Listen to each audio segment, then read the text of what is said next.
لیکن بیٹا موبائل میں اتنا مصروف ہو جائے کہ وہ اپنے ماں باپ کی خیریت تک نہ پوچھ سکے.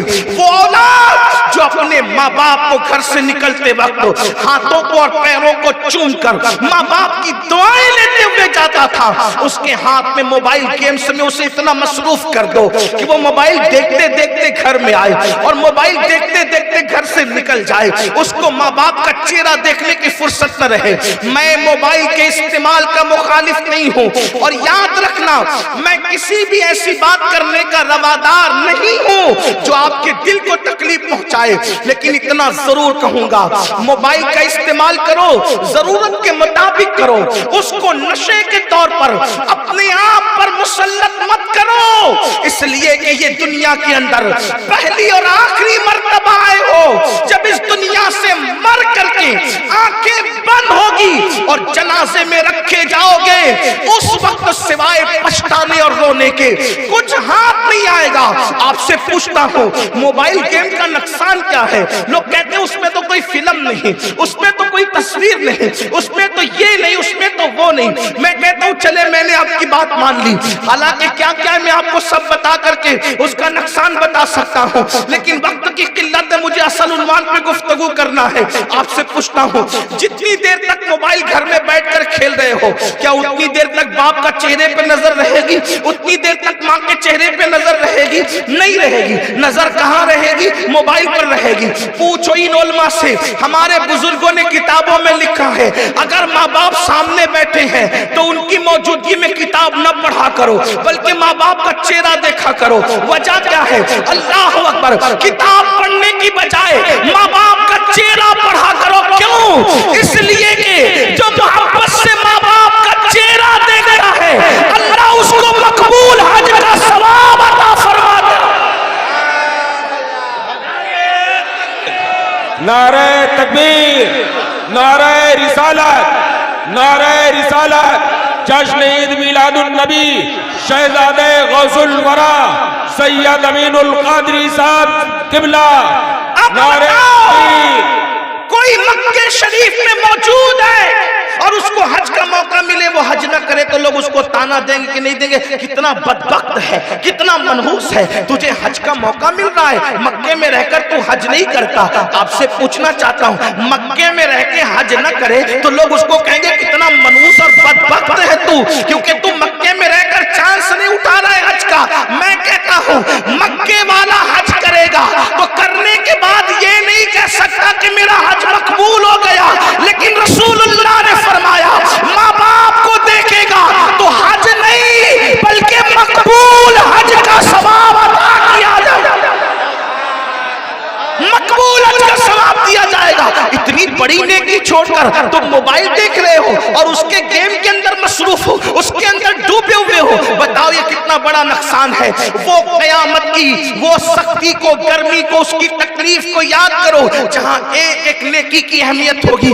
ماں اپنے بیٹے کو ایک نیکی نہیں دے گی، بیٹا اپنی ماں کو ایک نیکی نہیں دے گا. جہاں ایک ایک نیکی کی قدر و قیمت ہوگی وہاں مقبول حج جیسی نیکی کی کیا قیمت ہوگی، اندازہ تو کریں. اس لیے میں عرض یہ کرنا چاہتا ہوں اسلام دشمن طاقتیں یہ چاہتی ہے کہ مقصد سے ہٹانے کے لیے کبھی نشے کے نام پر، کبھی زنا کے نام پر، کبھی گندی فلموں کے نام پر، کبھی اللہ اکبر عیاشی اور آوارگی کے نام پر، کبھی موبائل گیمز کے نام پر آپ کو اتنا الجھایا جا رہا ہے. آپ خود سوچئے اپنے آپ میں ڈوب کر، اگر میری بات غلط ہو تو آپ اس کو کہہ سکتے ہیں، لیکن میں زمینی حقائق پیش کر رہا ہوں آپ کے سامنے. اے میری قوم کے جوانوں، بتاؤ جو نوجوان موبائل کے اندر بزی ہو جاتے ہیں وہ اسٹڈی کب کریں گے، وہ کتابوں کا مطالعہ کب کریں گے، وہ اسکول کے ایگزام کی تیاری کب کریں گے، وہ کالج کے ایگزام کی تیاری کب کریں گے. یاد رکھنا دنیا آپ کو پڑھنے نہیں دینا چاہتی، دنیا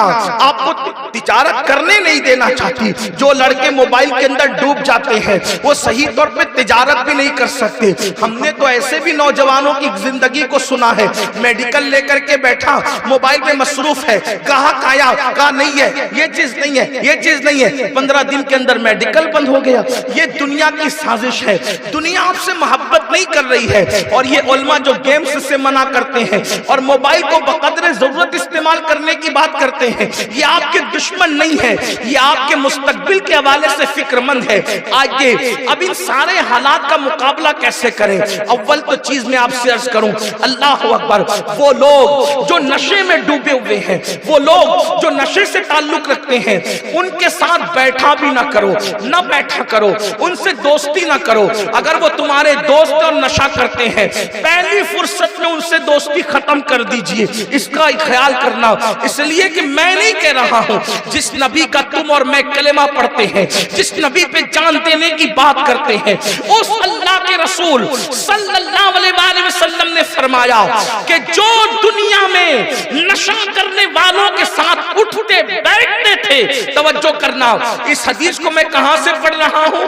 اس حدیث کو قرۃ العیون ایک نام کتاب ہے، اللہ قرۃ العیون ایک کتاب ہے، میں وہاں سے پڑھ رہا ہوں. اور یہ کتاب کس کی لکھی ہوئی ہے؟ اللہ اکبر، فقہ حنفی کے ایک عظیم بطل جلیل فقہ حنفی، اللہ اکبر، جس کے ذکر کے بغیر اس کی تاریخ مکمل نہیں ہو سکتی.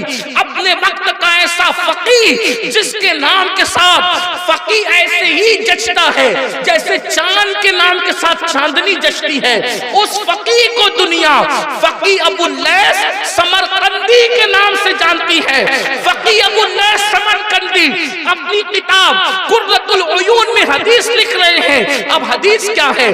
جوانوں دل کے کانوں سے سنو، اللہ اکبر، میرے آقا ارشاد فرماتے ہیں، جو دنیا میں نشہ کرنے والوں کے ساتھ اٹھتے بیٹھتے تھے، جب وہ قیامت کے دن اٹھیں گے تو اندھے اٹھائے جائیں گے، ان کی آنکھوں میں روشنی نہیں ہوگی. نشہ کرنے والوں کے ساتھ اٹھنے بیٹھنے والے اندھے اور نابینا اٹھائے جائیں گے. آپ سے پوچھتا ہوں، جو دنیا میں اندھا ہے اس کی کیا حیثیت ہے؟ جو دنیا میں اندھے لوگ ہیں اکثر بھیک مانگتے ہوئے نظر آئیں گے، اکثر مجبور و لاچار نظر آئیں گے. مگر یاد رکھنا، جو دنیا میں اندھے ہیں ضروری نہیں ہے کہ وہ آخرت میں بھی اندھے ہوں، اللہ اکبر. لیکن جو آخرت میں اندھا اٹھے گا وہ اللہ کا دیدار کیسے کرے گا؟ جو آخرت میں اندھا اٹھے گا وہ رسول اللہ کا دیدار کیسے کرے گا؟ جو آخرت میں اندھا اٹھے گا اس کا انجام کیا ہوگا؟ مگر اللہ کے رسول صلی اللہ علیہ وآلہ وسلم فرماتے ہیں، جو دنیا میں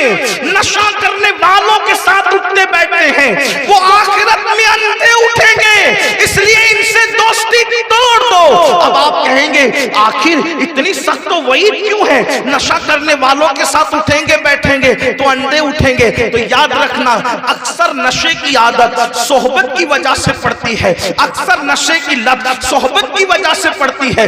دیکھو بہت سارے ایسے لوگ ہیں جو سگریٹ پیتے ہیں تو ان کے ساتھ جو لوگ بیٹھتے اٹھتے ہیں وہ بھی سگریٹ کے عادی ہو جاتے ہیں. شروع میں دوست خود کہتے ہیں لے یار چل پی لے، ایک دو پیا، اس کے بعد پھر خرید کر پینے لگتا ہے. اور یاد رکھنا، میں سگریٹ کے بارے میں کچھ زیادہ تو نہیں کہتا لیکن اتنا ضرور کہتا ہوں، مسلمانوں مجھے بتاؤ، اللہ اکبر، یہ سگریٹ ہی ہے جس سے پھیپھڑے خراب ہوتے ہیں، یہ سگریٹ ہی ہے جس سے کینسر آگے بڑھ رہا ہے، یہ سگریٹ ہی ہے جس سے جوان جلدی سے بڑھاپے کی دہلیز پر پہنچ جاتا ہے. یاد رکھنا. اور آپ سے پوچھتا ہوں، دنیا میں کوئی ایسی بھی بدعقل قوم دیکھی ہے جو اپنے ہاتھ سے اپنی دولت کو آگ لگائے؟ اللہ اکبر. بولو سگریٹ پینے والے اپنی دولت کو اپنے ہاتھ سے آگ لگاتے کہ نہیں لگاتے؟ اور یاد رکھنا، دنیا کے اندر موج مستیاں کرنے والوں، یہ دنیا میں آج عمل ہے حساب نہیں ہے،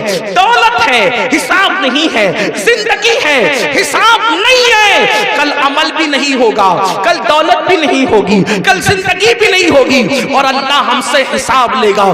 کتنا حساب لے گا؟ اللہ اکبر. اگر ہم نے کسی پڑوسی کی دیوار کو اپنے ناخن سے کھرچا ہوگا تو اس ناخن میں جتنی مٹی آئی ہوگی، اللہ پاک قیامت کے دن اس مٹی کے بارے میں بھی ہم سے سوال فرمائے گا.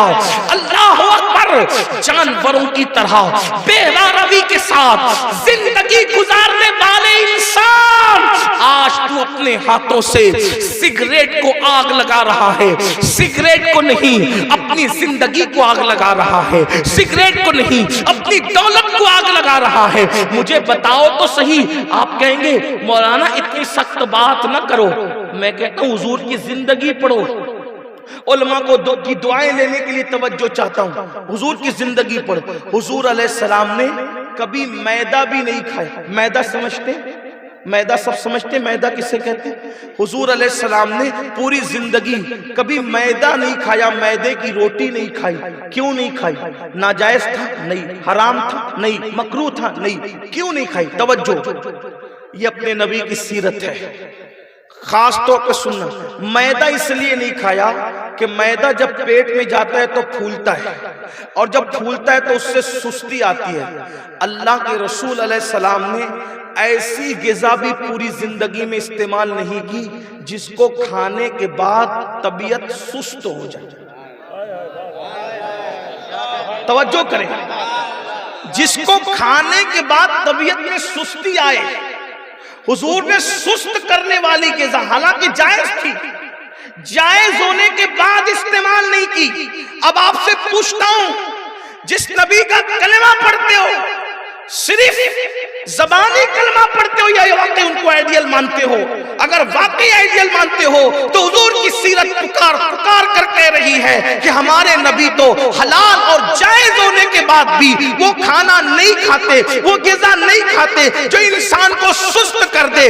تو جو سست کر دے، جب حضور وہ کھانا نہیں کھاتے تو جو کینسر پیدا کر دے تم اس کی طرف کیوں جا رہے ہو؟ جو بیماریاں پیدا کر دے اس کی طرف کیوں جا رہے ہو؟ نہیں، یہ اسلام دشمن طاقتوں کی سازشیں ہیں۔ نشہ ہو یا سگریٹ ہو یا اسی طریقے سے بڑھتی ہوئی نوجوانوں میں حکے کی لت ہے، حکا پیتے پیتے انسان سگریٹ کی طرف جاتا ہے، اور پھر سگریٹ کے بعد انسان جو ہے باضابطہ طور پر نشے کی طرف جاتا ہے۔ مسلمانوں یاد رکھنا، تمہارے اور میرے نبی مصطفیٰ جان رحمت صلی اللہ علیہ وآلہ وسلم نے فرمایا، جس نے زندگی میں شراب کا صرف ایک گھونٹ پیا ہوگا، ایک گھونٹ، اور مرنے سے پہلے اس نے توبہ نہیں کی ہوگی، جب اس کو اس کی قبر میں رکھا جائے گا اور وہ قیامت کے دن اس کی قبر سے اٹھے گا تو یا تو اس کا چہرہ سور کی طرح ہوگا یا تو اس کا چہرہ بندر کی طرح ہوگا۔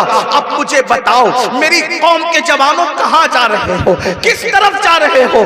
اپنے مقصد کو فراموش نہ کرو، اپنے مقصد سے نہ ہٹو۔ اسلام دشمن طاقتیں ہمیں گناہوں میں الجھا کر کے اللہ اکبر جوانی کو تباہ اور برباد کر کے اللہ ہمیں اپنے مقصد سے ہٹا رہی ہے۔ دیکھو یہ گناہوں کی وجہ سے ہمیں رسول اللہ کا عشق بھی اب ہم سے دور ہوتا جا رہا ہے۔ بتاؤ کل کا وہ نوجوان جب گھر آتا تھا تو رسول اللہ کا ذکر کرتا تھا، کبھی نعتیں پڑھتا تھا، کبھی تسبیح لے کے درود پڑھتا تھا۔ جانتے ہیں مصروف سے مصروف لوگ بھی اللہ کے رسول سے کتنی محبت کرتے تھے۔ محمود غزنوی جیسا بادشاہ اتنا مصروف انسان تھا، اس وقت تک سوتا نہیں تھا جب تک 1000 مرتبہ اللہ کے رسول صلی اللہ علیہ وآلہ وسلم پر درود نہیں پڑھ لیتا تھا۔ یہاں میں اتنے بڑا ہزاروں کا مجمع ہے، میری بہنیں بھی موجود ہیں بڑی تعداد میں، پوچھتا ہوں بتاؤ ہم روزانہ اپنے آقا پر کتنی بار درود پڑھتے ہیں؟ نبی کے نام پر جان قربان کرنے کی بات کرنے والوں کتنی بار حضور پہ درود پڑھتے ہو؟ اپنے نبی کو کتنی بار یاد کرتے ہو؟ آقا کے نام پر اولاد لٹانے کی بات کرنے والوں کتنی بار حضور پہ درود پڑھتے ہو؟ آپ بتاؤ اللہ اکبر صرف زبانی دعویٰ کریں گے، صرف زبانی جمع خرچ کریں گے؟ بتاؤ آپ کہیں گے کیوں نہیں پڑھتے؟ کہ مولانا مصروف ہے۔ میں کہتا ہوں آج سے 50 سال پہلے کا مسلمان زیادہ مصروف تھا یا آج کا مسلمان زیادہ مصروف ہے؟ دیکھیے میں جو ہے ممبئی سے فتح پور مجھے آنا تھا، میں کتنے گھنٹے میں آیا؟ ممبئی سے فتح پور آنے میں مجھے 5 گھنٹے سے زیادہ نہیں لگا، 2 گھنٹے لکھنؤ میں لگے اور اس کے بعد پھر 2-2.5 گھنٹے یہاں لگے۔ اللہ اکبر، اس سے پتہ پتا چلا کہ کل کا مسلمان 50 سال پہلے کا اگر اس کو ممبئی سے فتح پور آنا ہوتا تو کم سے کم 1 مہینہ چلا جاتا. تو جو مہینے کا سفر 5 گھنٹے میں طے کر رہا ہے وہ زیادہ مصروف ہے یا جو مہینہ بھر اونٹوں پہ چل رہا تھا, کھچروں پہ چل رہا تھا, گھوڑوں پہ چل رہا تھا, بعد میں سائیکل پہ چل رہا تھا؟ آپ مجھے بتائیں کون زیادہ مصروف ہے؟ اب آپ بتائیں, کل کے انسان سے زیادہ آج کا انسان مصروف نہیں ہے, لیکن کل جتنی عبادت ہو رہی تھی آج نہیں ہو رہی ہے. کل کا مسلمان ایک نماز پڑھتا تھا پابندی سے, آج 80% نہیں پڑھتے. پھر اس کے بعد جو 20% پڑھتے ہیں, کل کا مسلمان فجر کی 4 پڑھتا تھا, حنفی ہے تو ظہر کی 12 پڑھتا تھا, عصر کی 8 پڑھتا تھا, مغرب کی 7 پڑھتا تھا, پھر اوابین بھی 7 میں ملاتا تھا, پڑھتا تھا. آج جو 20% نماز پڑھتے ہیں وہ فجر کی 4 تو پڑھتے ہیں لیکن ظہر کی 12 جلدی نہیں پڑھتے بلکہ 10 پڑھ کے 8 پڑھ کے بھاگ جاتے ہیں, عصر کی 4 ہی پڑھتے ہیں, 8 نہیں پڑھتے. سوچے سنتیں غیر موقعہ تو ہے. اسی طریقے سے مغرب کی 5 یا 3 پڑھ کے نکل جاتے ہیں. اتنی جلدی بھاگتے ہیں کچھ نمازی لوگ کہ ان کو دعا کرنے کا بھی موقع نہیں, ان کو دعا کرنے کی بھی فرصت نہیں. اور 17 تو شاید ہی لوگ پڑھتے ہوں گے, زیادہ تر جو ہے 3 جو ہے وہ 4, 2 اور 3. اسی طریقے سے 9 رکعت میں پوری عشاء ہو جاتی ہے. حالانکہ میں یہ نہیں کہتا کہ حرام کر رہے ہو, یہ کر رہے نہیں, لیکن اتنا ضرور کہوں گا جو مصروف لوگ تھے وہ 17 پڑھ رہے تھے اور جو لوگ کم مصروف ہیں وہ صرف 9 پڑھ کے مسجد سے بھاگ رہے. کیوں؟ اس لیے کہ یوٹیوب آواز دے رہا ہے, فیس بک آواز دے رہا ہے, دنیا کے گورکھ دھندے آواز دے رہے ہیں. مسلمانوں کل کی طرح ہم مصروف نہیں ہیں. آج اللہ نے بڑی راحت دی ہے, آج اللہ نے بڑا آرام دیا ہے, آج اللہ نے بہت وقت دیا ہے.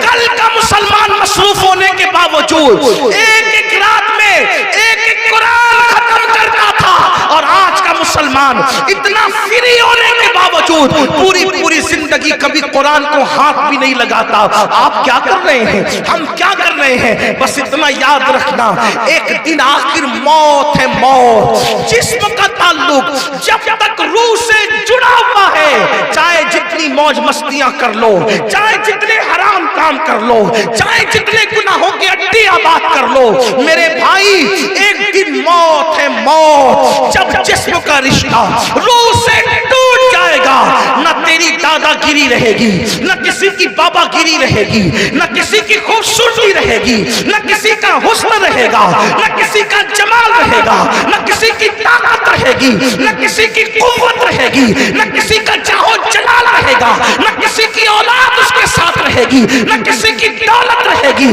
بڑی بڑی بلڈنگوں پہ گھمنڈ کرنے والوں, اپنی دولت کے نشے میں اللہ کو بھولنے والوں, جوانی کے نشے میں خدا کی نافرمانی کرنے والوں, جس دن روح کا رشتہ جسم سے ٹوٹ جائے گا, تصور تو کرو کہاں ہے ہلاکو خان, کہاں ہے چنگیز خان, کہاں ہے فرعون, کہاں ہے نمرود, کہاں ہے بخت نصر, کہاں ہے یزید, کہاں ہے وقت کے ظالم حکمران. آج ان کی قبروں کا نشان نہیں جنہوں نے لوگوں کی کھوپڑیوں میں شراب پیا تھا. توجہ کرنا, دولت کے نشے میں لوگوں پہ ظلم کرنے والوں, اقتدار کے نشے میں لوگوں پہ ظلم کرنے والوں, جوانی کے نشے میں لوگوں پہ ظلم کرنے والوں, آپ کیا میں کیا, اتنی طاقت اور سطوت اللہ نے لوگوں کو دی تھی کہ لوگوں نے جام اور برتن کی بجائے لوگوں کی کھوپڑیوں میں شراب پیا. ایسے بھی لوگ گزرے موج مستیاں کرنے والے. مغلوں کا ایک لڑکا تھا جسے لوگ شہزادہ کہتے, نام نہیں لوں گا. ایک بار اس کی داشتہ یعنی جس کے ساتھ اس کا افیئر چلتا تھا, ایک بار اس کے ساتھ بیٹھی تھی. اس سے کہا, شہزادے میں نے کسی کو کبھی مرتے نہیں دیکھا. توجہ کرو, میں نے کبھی کسی کو مرتے نہیں دیکھا. اس نے کیا کیا, اٹھائی بندوق اور چلا دی رستے پہ چلنے والے مسافر پہ. میری جان, نہیں مرتے دیکھا تو مرتے دیکھ لو. وہ تڑپ گیا. یاد رکھنا, ظلم کرنے والا جب ظلم کرتا ہے تو یہ بھول جاتا ہے بڑا میں نہیں ہوں, بڑا اللہ ہے. اللہ کے رسول صلی اللہ علیہ